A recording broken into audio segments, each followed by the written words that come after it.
friends, welcome to another session of CAD lessons with Jeevan. Today we will see some of the draw commands used in AutoCAD to sketch profiles.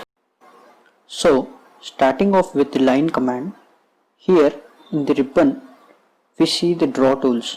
Now select line, then see the command bar below. It is asking to specify the first point of the line.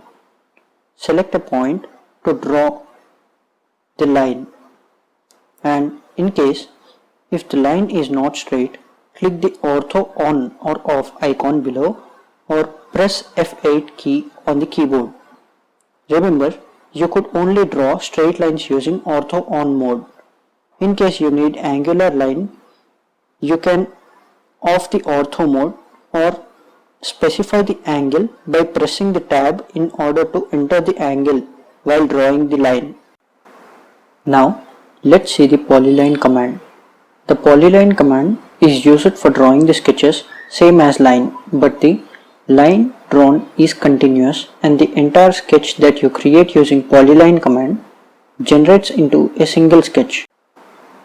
Now select polyline in the draw section or type in the command bar P line. So now the command bar is asking to specify the first point. Select the point.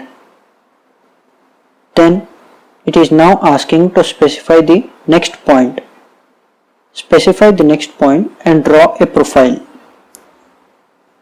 Now when I click on this profile, it is showing me a single profile, while this profile, which is created with line command, is allowing me to select a single line of the drawing.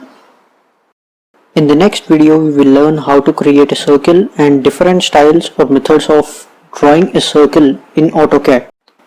So that's all for this video.